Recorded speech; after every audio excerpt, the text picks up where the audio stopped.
8/5/22 Easter తరువాతి 3వ ఆదివారం.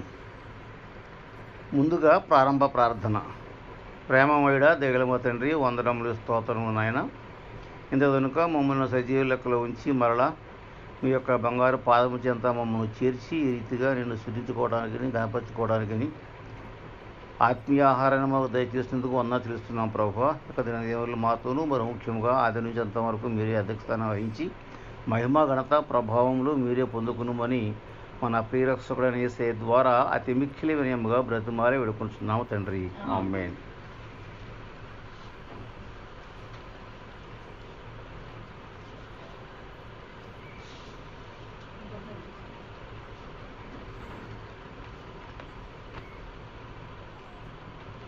ముందుగా మన సంఘ ఆరాధన పుస్తకంలో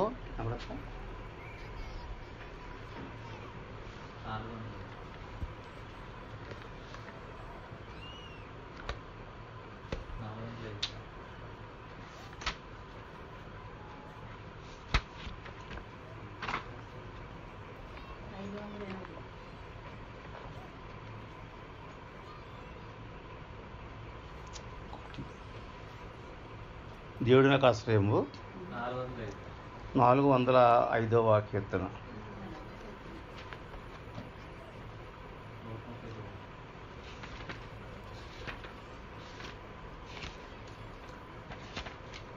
దేవుడే నాకాశ్రయంబు దివ్యమైన దుర్గము మహావినోదుడా పదల సహాయుడై నన్బ్రోచును. అభయమే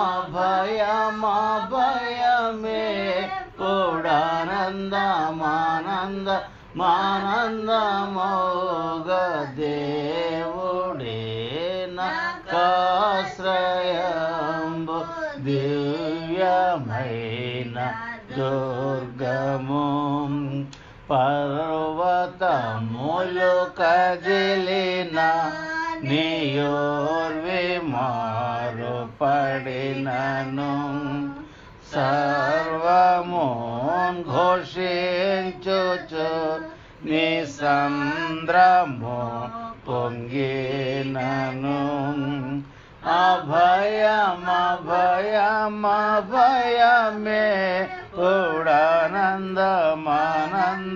మానందమోగ దేవుడే నాకాశ్రయము దివ్యమైన దుర్గము.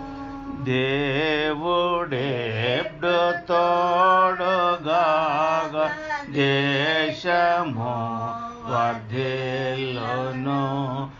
ఆతావునందు ప్రజలు మిగుల ధన్యులై వసింతురు. అభయమే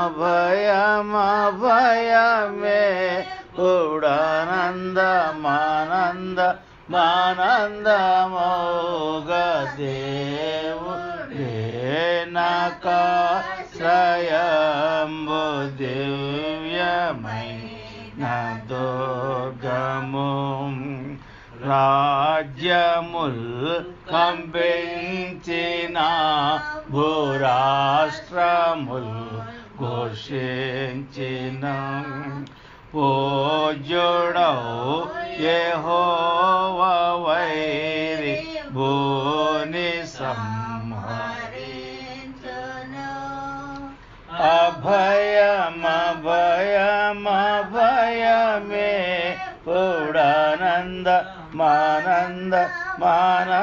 మానందమోగ దేవుడే నాకాశ్రయంబు దివ్యమైన దుర్గము. విల్లు విరచు నాయన తెగ బల్లెమునరకు నాయన చెల్ల చెదర చేసి రేపుల నెల్ల రక్షణాయనే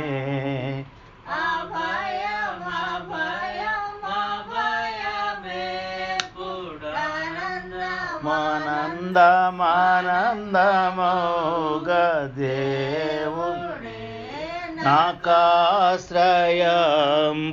దివ్యమైన దుర్గము పిశాచి పూర్ణ బలమునాతో వెనుగులాడ జడియును నశించి శత్రుగణము దేవునాజ్ఞ వలన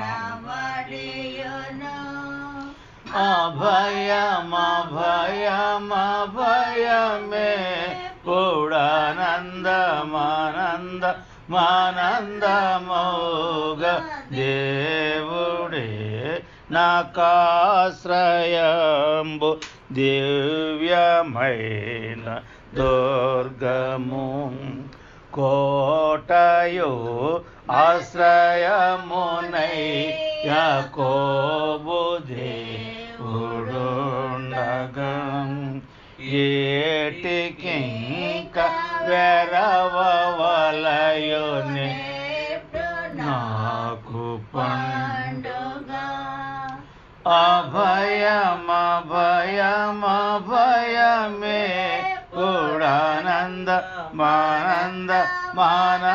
కూడానందమానందమౌగా దేవుడే నాకాశ్రయంబు దివ్యమైన దుర్గము మహావినోదుడాపదల సహాయుడై నన్బ్రోచును అభయమే పురానందమానందమౌగా దేవుడే నాకాశ్రయంబు దివ్యమైన దుర్గము. తండ్రి యొక్కయు కుమారుని యొక్కయు పరిశుద్ధాత్మ యొక్కయు నామమున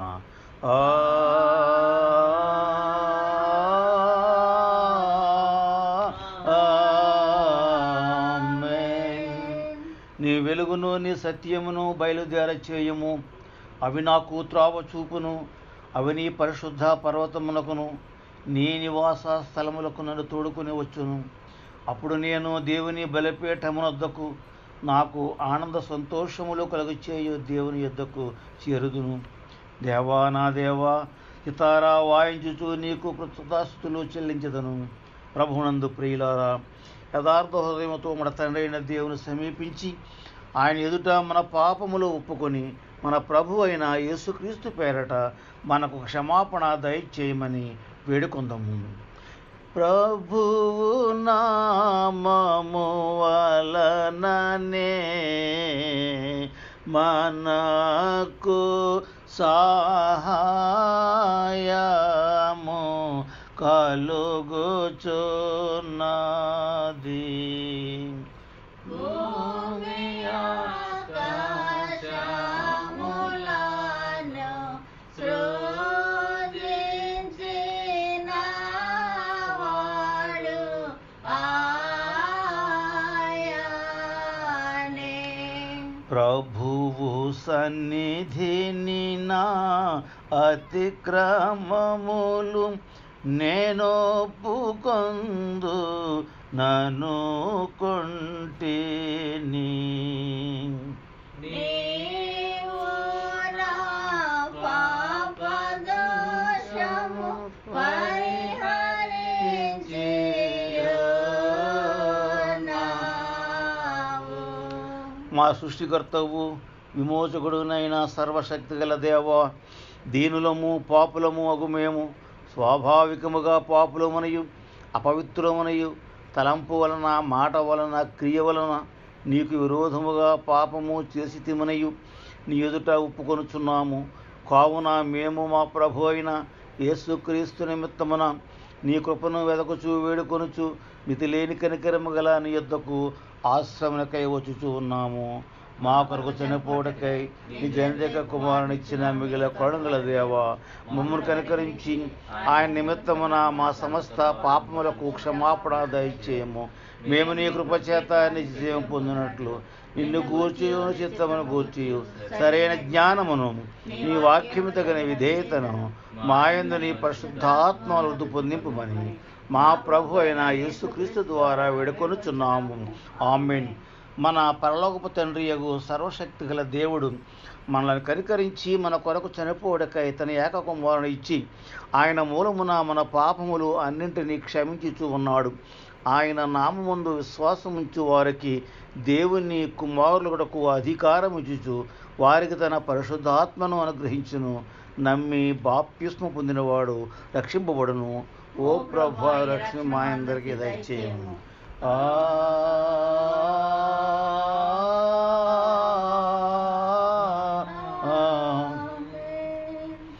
ఈస్టర్ తరువాతి 3వ ఆదివారం కొరకు ఏర్పాటు చేయబడిన ప్రారంభ గీతమును విందము.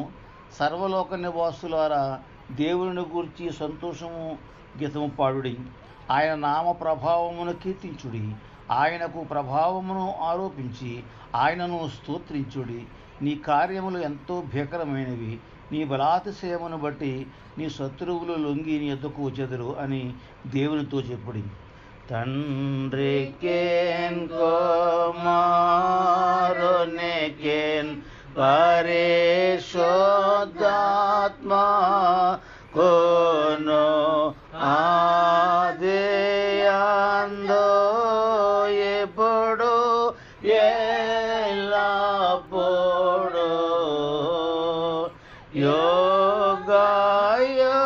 యుగయుగముల దొండు నాట్లో మహిమ కలుగునుగాక.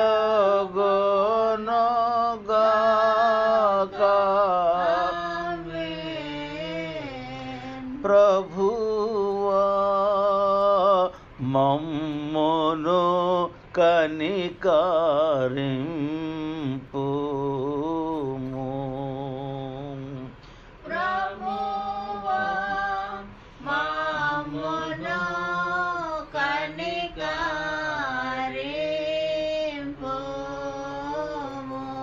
క్రీస్తు మమ్మును కనికరింపుము.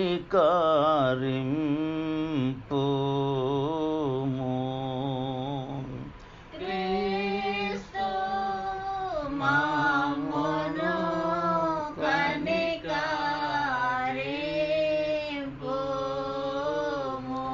ప్రభువా మమ్మును కనికరింపుము.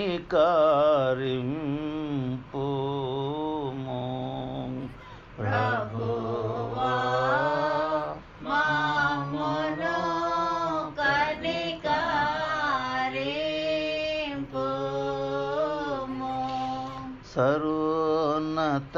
సర్వోన్నతమైన వాణిలో దేవునికి మహిమా కలుగును గాక. దేవునికి మహిమా కలుగును గాక. కలుగునున్నతమైన ఘన స్థలములందున ఇలాకో సమాధానం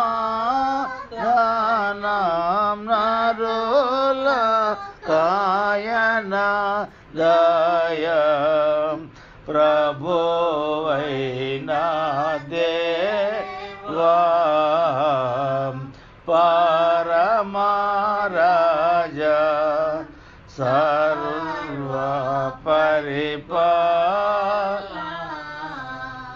పరిపూర్ణ శక్తి గల పరమ జనక నిన్ను మహిని స్తుతి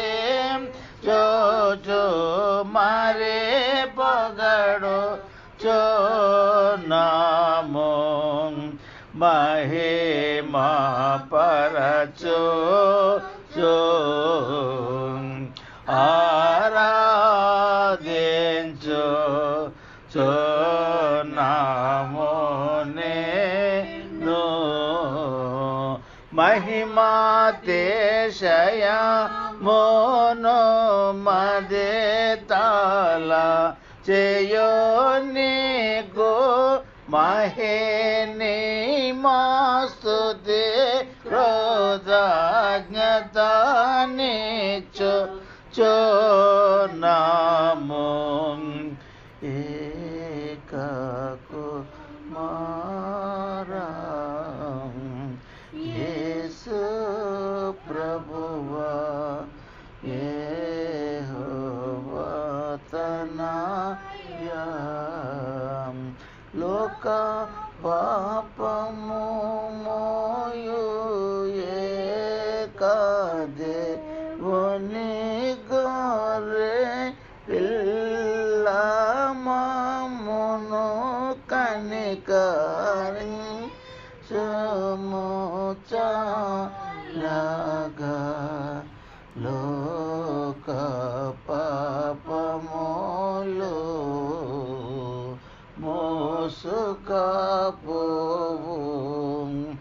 యేసు రక్షక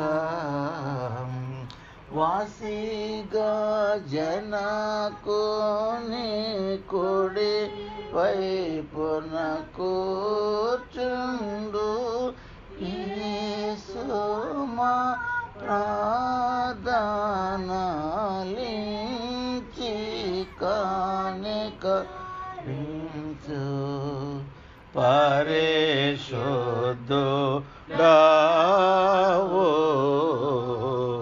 ప్రభుడవు నీవు ప్రభువైన క్రీస్తు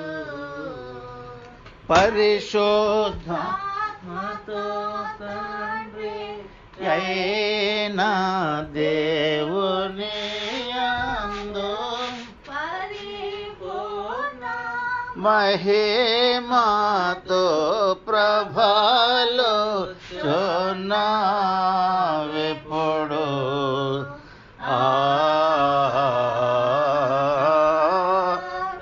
ఆమేన్. ప్రభువు మీతో నుండుగాక మీ ఆత్మతో నుండుగాక. ప్రార్థించుదాము. సర్వశక్తి గల దేవ, అక్రమస్తులు నీతి మార్గమునకు మళ్ళుకున్నట్లు వారికి నీ సత్యమును వెలుగును కనపరిచి ఉన్నావు. క్రీస్తు మత సహవాసంలోనికి చేర్చుకొనబడిన వారందరూ ఆ మతమునకు ప్రతికూలమైన వాటిని అన్నింటినీ విసర్జించి అనుకూలమైన వాటిని చేయునట్లు అనుగ్రహింపుమని నీతోనూ పరిశుద్ధాత్మతోనూ సదా ఏకదేవుడై యుగయుగములో జీవించుచు పరిపాలించుట నీ కుమారుడును మా ప్రభువునైన యేసుక్రీస్తు ద్వారా వేడుకొనుచున్నాము. ఆమేన్. ఈస్టర్ తరువాతి 3వ ఆదివారం కొరకు ఏర్పాటు చేయబడిన పరిశుద్ధ గ్రంథము నుండి లేఖన భాగములను ఏర్పాటు చేయబడినగా చదువుగా ఉందాం. పాత నిబంధనలోని దేవుని వాక్య భాగము యెషయా 61వ అధ్యాయము 10-11 వచనములు ఏర్పాటు చేయబడినగా చదువుగా ఉందాం. ఈస్టర్ తర్వాత 3వ ఆదివారం కొరకు ఏర్పాటు చేయబడిన పాత నిబంధన పాఠ్యభాగం యెషయా గ్రంథం 61వ అధ్యాయము 10-11 వచనములు. శృంగారమైన పాగా ధరించుకొనిన పెండ్లి కుమారుని రీతిగాను ఆభరణములతో అలంకరించుకొనిన పెండ్లి కుమార్తె రీతిగాను ఆయన రక్షణ వస్త్రములను నాకు ధరింపజేసి ఉన్నాడు. నీతి అను పైబట్టును నాకు ధరింపజేసి ఉన్నాడు. కాగా యెహోవాను బట్టి మహానందంతో నేను ఆనందించుచున్నాను. నా దేవుని బట్టి నా ఆత్మ ఉల్లసించుచున్నది.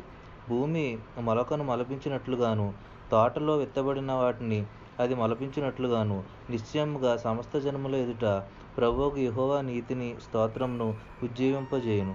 ఈ పాట వింటున్నాను. పాత నిబంధన దేవుని వాక్య భాగము ఇంత పర్యంతము. పరిశుద్ధుడవగు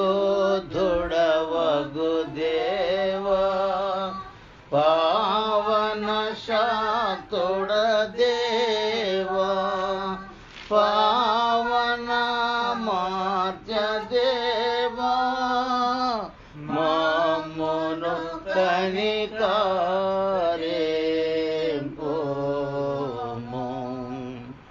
పత్రికలోని దేవుని వాక్య భాగము యోహాను రాసిన ప్రకటన గ్రంథము 3వ అధ్యాయము 1వ వచనం నుంచి 6వ వచనం వరకు ఏర్పాటు చేయబడిన వారు చదవగా విందాం.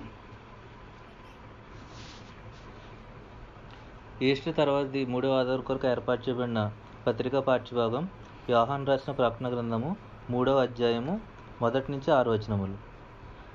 సార్దీస్లో ఉన్న సంగపు దూతకు ఇలాగూ రాయము, 7 నక్షత్రములను దేవుని 7 ఆత్మలను గలవాడు చెప్పు సంగతులు ఏవనగా, నీ క్రియలను నేను ఎరుగుదును. ఏమనగా, జీవించుచున్నావన్న పేరు మాత్రం ఉన్నది గాని నీవు మృతుడవే. నీ క్రియలు నా దేవుని ఎదుట సంపూర్ణమైనవిగా నాకు కనబడలేదు గనుక జాగరూకుడవై చావనయున్న మిగిలిన వాటిని బలపరచుము. నీవెలాగూ ఉపదేశం పొందితువో ఎలాగూ వింటువో జ్ఞాపకం చేసుకొని దాన్ని గైకొనుచు మారు మనసు పొందుము. నీవు జాగరూకుడవై ఉండిన ఎడల నేను దొంగవలే వచ్చేదను. ఏ గడియను నీ మీదకు వచ్చేదనో నీకు తెలియనే తెలియదు. అయితే తమ వస్త్రములను అపవిత్రపరచుకొనని కొందరు సార్దీస్లో నీ యొద్ద ఉన్నారు. వారు అర్హులు గనుక తెల్లని వస్త్రములు ధరించుకొని నాతో కూడా సంచరించెదరు. జయించువాడు అలాగున తెల్లని వస్త్రములు ధరించుకొనును. జీవ గ్రంథంలో నుండి అతని పేరు ఎంతమాత్రమును తుడుపు పెట్టక నా తండ్రి ఎదుటను ఆయన దూతల ఎదుటను అతని పేరు ఒప్పుకుందును. సంగములతో ఆత్మ చెప్పుచున్న మాట చెవిగలవాడు వినుగాక. ఈ పాట వింటారు. పత్రికలోని దేవుని వాక్య భాగము ఇంత పరిమితము. హల్లెలూయా హల్లెలూయా హల్లెలూయా. సువార్తలోని దేవుని వాక్య భాగము పరిశుద్ధుడైన యోహాను రాసిన సువార్త 10వ అధ్యాయము 1వ వచనం నుంచి 10వ వచనం వరకు ఏర్పాటు చేయబడిన వారు చదవగా ఉందాం. సువార్తలోని దేవుని వాక్య భాగం యోహాను సువార్త 10వ అధ్యాయము 1వ వచనం నుంచి 10వ వచనం వరకు. ఓ ప్రభువా నీకు మహిమ కలుగును గాక. ఈస్టర్ తర్వాత 3వ ఆదివారం కొరకు ఏర్పాటు చేయబడిన సువార్త పాఠ్యభాగం యోహాను సువార్త 10వ అధ్యాయము 1 నుంచి 10 వచనములు. గొర్రెల దొడ్లో ద్వారమున ప్రవేశింపక వేరొక మార్గమున ఎక్కువాడు దొంగయు దోచుకునివాడునై ఉన్నాడు. ద్వారమున ప్రవేశించువాడు గొర్రెల కాపరి. అతనికి ద్వారపాలకుడు తలుపు తీయును. గొర్రెలు అతని స్వరము వినును. అతడు తన సొంత గొర్రెలను పేరు పెట్టి పిలిచి వాటిని వెలుపలికి నడిపించును. మరియు అతడు తన సొంత గొర్రెలన్నింటినీ వెలుపలికి నడిపించినప్పుడెల్లా వాటికి ముందుగా నడుచును. గొర్రెలు అతని స్వరం ఎరుగును గనుక అవి అతన్ని వెంబడించును. అన్యుల స్వరము అవి ఎరుగవు గనుక అన్యుని ఎంతమాత్రమును వెంబడింపగా వాని వద్ద నుండి పారిపోవునని మీతో నిశ్చయముగా చెప్పుచున్నానని వారితో అనెను. ఈ సాదృశ్యము యేసు వారితో చెప్పిన గాని ఆయన తమతో చెప్పిన సంగతులు ఎట్టివో వారు గ్రహించుకొనలేదు. కాబట్టి యేసు మరలా వారితో ఇట్లనెను, గొర్రెలు పోవు ద్వారము నేనే.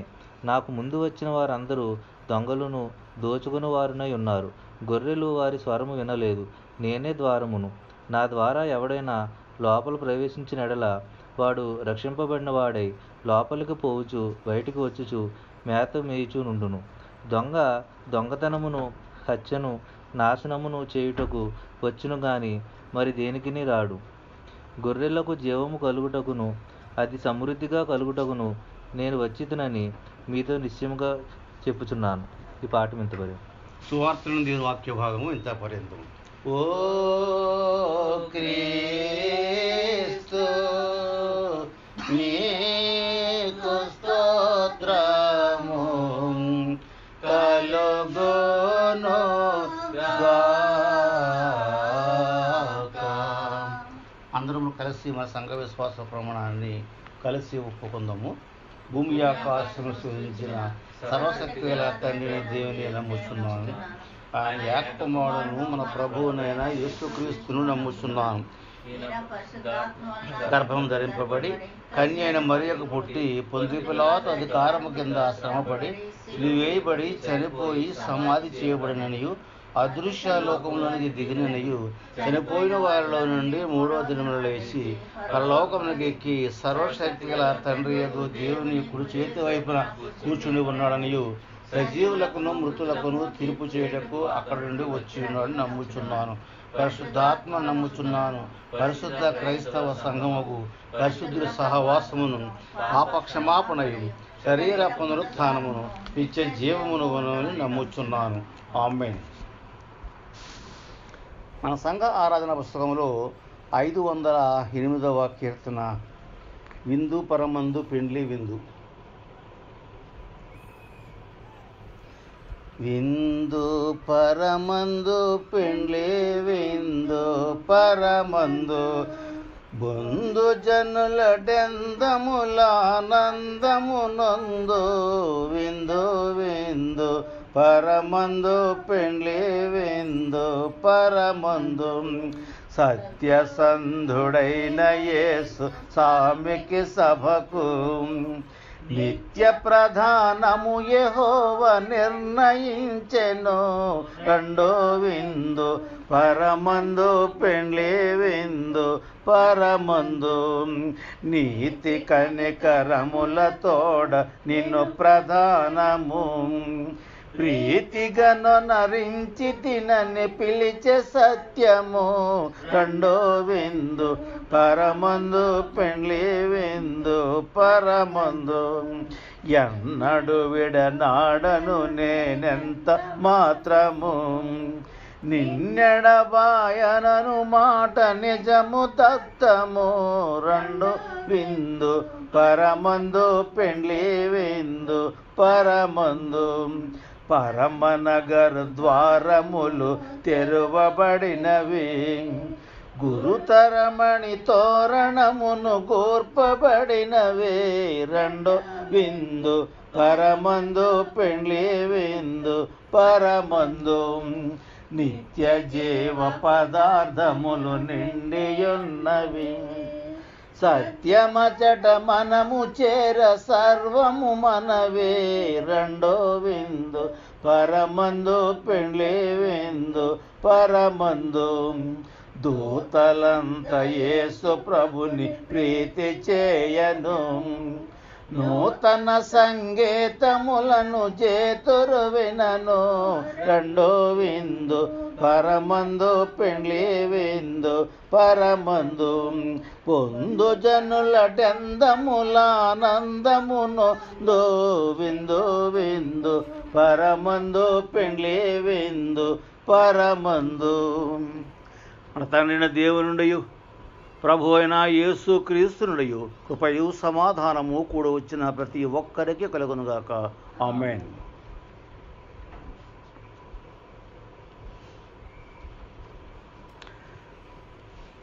పరలోకపు విందును కూర్చున్నటువంటి వివాహ గీతం మనం విన్నాం. పెండ్లి పాట. ఈ రోజున మనము వాక్యాలను జాగ్రత్తగా పరిశీలిస్తే పాత నిబంధనలో మనం ఈ రోజున ఈ పరలోకం గురించి యొక్క పెండ్లి కుమారు గురించి పెండ్లి కుమార్తె గురించి మనం చూస్తాం. దేవుడు పెండ్లి కుమారుడు పెండ్లి కుమార్తె మనకు పోల్చి చెబుతూ పెండ్లి కుమారుడుగా వరుడుగా క్రీస్తును అలాగే వధువుగా సంఘాన్ని పోల్చి దేవుడు చూస్తున్నాడు. పెండ్లి కుమారుడు యొక్క లక్షణాలు ఏంటి? పెండ్లి కుమారుడు అనగా క్రీస్తును సూచిస్తుంది. ఆ పెండ్లి కుమారుడు ఎట్లా ఉన్నాడు, ఏ లక్షణ కలిగి ఉన్నాడు. పెండ్లి కుమార్తె ఏ లక్షణ కలిగి ఉంది. పెళ్ళిళ్ళు చేస్తూ ఉంటాం మనం. పెండ్లి కుమారుడు పక్షంగా పెండ్లి కుమార్తె ఎలా ఉండాలని కోరుకుంటాడు? మంచిదిగా ఉండాలని, మంచి క్యారెక్టర్ ఉండి చక్కగా మంచి అమ్మాయి అని చెప్పి చేసుకుంటాడా? అది మంచిగా అంటే చేసుకుంటాడా? చేసుకోడు.